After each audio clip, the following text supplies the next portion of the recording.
Je donne la parole pour 5 minutes à Monsieur Schaffhauser. Chers collègues, je me devais d'être là, d'abord pour accompagner nos amis italiens, ensuite parce que comme député strasbourgeois, c'est un devoir aussi d'être là pour rendre cette session du Parlement le jeudi après-midi réelle, ce qui semble quand même difficile quand on compare par rapport à un jeudi après-midi à Bruxelles. Enfin, parce que j'aime beaucoup cette région pour avoir beaucoup navigué dans la région de Naples et que c'est une région absolument splendide. J'aimerais qu'on élève un peu le débat sur la question du détournement de fonds européens vers la mafia et qu'on se pose la question des procédures qui ont permis cela. Certes, et j'y reviendrai, il y a une responsabilité de l'Italie dans la délégation de gestion de ces fonds, mais il y a un problème plus global.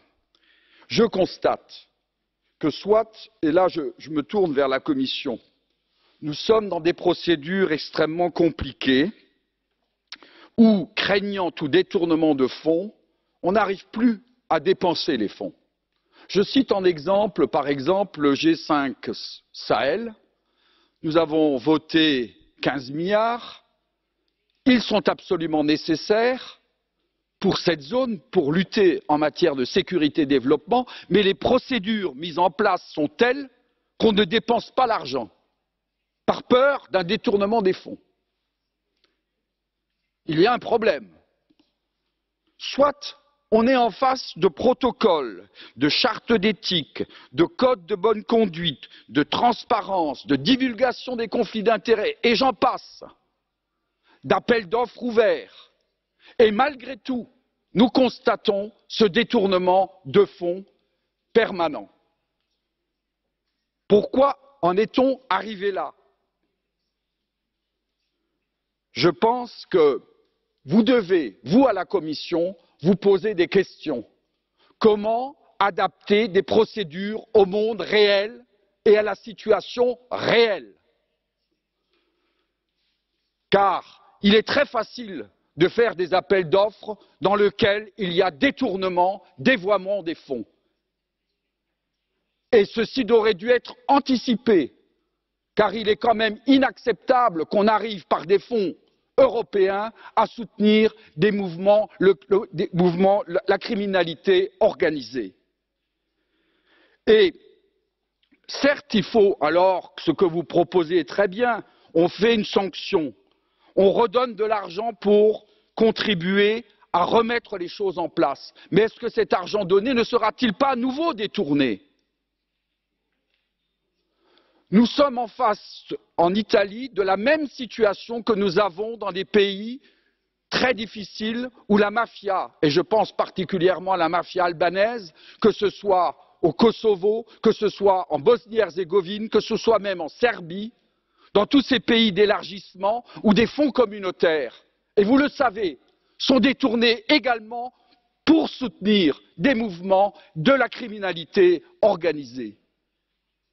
Nous devons repenser ces procédures. Et je voudrais revenir sur mon expérience. Quand j'étais, en 1980, auprès du maire de Strasbourg, les services étaient publics. Et nous avions la maîtrise de nos déchets. Et cela évitait tout détournement de la procédure, puisque la ville était responsable et gérait elle-même, en régie propre, toute la gestion de ces déchets. Les appels d'offres généralisés, la libéralisation disant qu'il fallait mettre en concurrence, ont conduit particulièrement à une situation pareille de détournement de la procédure par des sociétés fictives, par des sociétés écrans, au profit d'organismes et de la criminalité organisée ou tout simplement de sociétés qui font des profits qui sont absolument inacceptables alors que tout ceci fonctionnait très bien à Strasbourg. Je donne l'exemple quand nous faisions tout ceci en régie propre.